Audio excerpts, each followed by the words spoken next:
nesse ponto? Vamos voltar lá atrás. Olha, Você nasceu onde? na verdade, eu sou filho de militar. Meu pai é coronel aviador e a minha mãe do interior de São Paulo. Meu pai e minha mãe eles se conhecem em Pirassununga. A família do meu pai toda é Rio, a família da minha mãe toda é São Paulo, toda interior. Eu já morei em São Paulo algumas vezes. São Paulo, muitas das vezes, São Paulo me abraçou em momentos de grandes perseguições que eu sofria lutando pelo povo, fazendo as lutas que o Criador já havia me colocado para fazer muito cedo. E eu tive uma infância assim, eu fui um jovem, um neném muito doente, minha mãe teve grandes dificuldades com o Daciolo, mas o Criador já tinha um propósito na nossa vida, né? E conclusão, na minha adolescência eu fui um jovem também muito mulherengo, mas muito beberrão. Eles eram da igreja? Não, minha mãe e meu pai, a minha família em geral é de família espírita e católicos. Poucos são os evangélicos, entendeu? Espírita, católicos tem Umbanda também, tem. Sei. Mas basicamente a base é espírita e católico.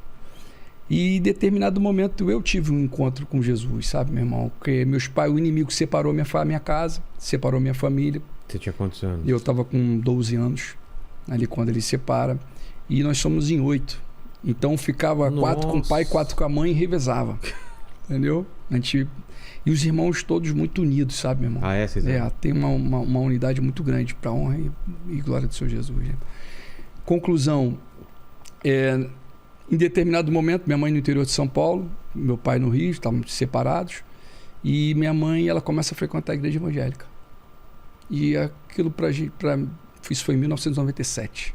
Ali eu devia estar com uns 19 anos. Eu achava aquilo tudo uma grande loucura, porque minha mãe começa a ir nessas igrejas e a gente levava ela até a porta e ficava ali vendo, mas tal, você era mas de assustado. beber, de cair na noite? Beberrão, mulherengo, beberrão, ia na missa de vez em quando e falava que eu era católico, entendeu? Mas não conhecia nada da palavra, não fazia leitura da palavra. Conclusão, eu fui levar minha mãe um dia que ela pediu para quem a levasse, e eu fui levar minha mãe. Só que eu queria ficar lá na porta como todas as outras vezes. E ela falou, meu filho, entra, vai chover e tal. Tava meio que chuviscando, eu acabei entrando. E ali eu fiquei vendo aquilo tudo, achava uma grande loucura, as pessoas falando em língua, mistério, reteté, igrejinha pequenininha, assembleia no interior de São Paulo. E aí de repente chegou um momento de revelação, meu irmão. E aquele homem apontava para as pessoas e começava a falar alguma coisa. E eu desde muito jovem eu uso camisas brancas. Muito novo, eu sempre. E aí, em determinado momento, o varão lá apontou para mim, o ministrador, e fala assim: olha, varão, o Criador está mandando eu te falar algo aqui. E começa a falar coisas que só eu sabia. Uma delas, ele começa dizendo que eu sou um ministro da palavra do Criador e que ia chegar um momento que eu ia ser um grande anunciador do reino. E aquilo ali, eu não entendi nada do que ele falou naquele momento, para mim aquilo ali ficou vazio. Mas de repente ele entrou em detalhe que eu conhecia muito bem, que era a questão meu espinho na carne, que naquele momento, na minha vida, antes de conhecer o Espírito Santo, mulheres e bebida. E aí eu estava me relacionando com uma mulher casada. E aquele homem chega para mim e fala: olha, varão, se você continuar saindo com essa mulher casada, isso vai te trazer a morte. E ele ainda conclui dizendo: se você quiser detalhes sobre isso, o Criador me falou aqui agora o nome dela. No final do culto você vem aqui que eu quero falar com você.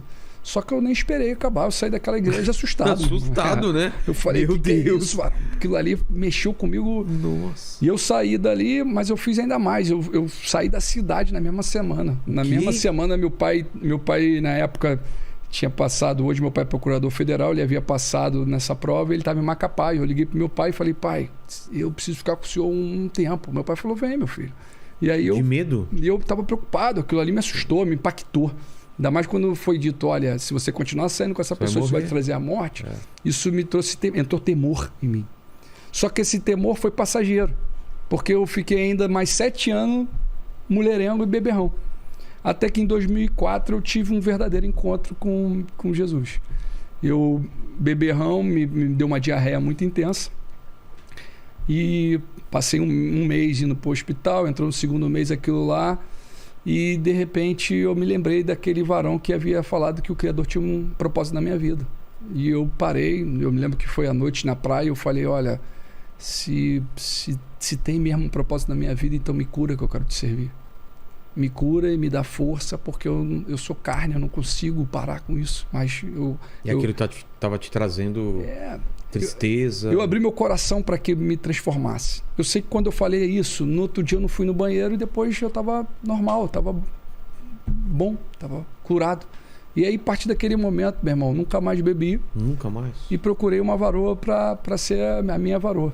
A mãe dos meus filhos. E hoje eu sou casado com uma mulher maravilhosa e tenho 3 filhos. Quanto tempo depois você encontrou? Foi logo imediato. Foi tudo muito imediato na minha vida. E aí eu comecei a ler muita Bíblia, comecei a anunciar reino. E eu já entrei para dentro das comunidades para pregar. Eu queria pregar, eu estava com sede de pregar. Estava no Rio nessa época? Estava no Rio. Estava como bombeiro guarda-vida. Tá. E aí eu perguntei ao meu coronel, eu falei, eu trabalhava no 2º Giamar. Lá dentro também? Também, pô, os amigos não acreditavam, faziam uma aposta que, pô, isso é fogo de palha. Isso aí daqui a pouquinho ele vai... Mas eu me lembro que eu falei com o meu comandante... Pô, fogo de palha dentro do bombeiro é perigoso. Falar, fogo de palha.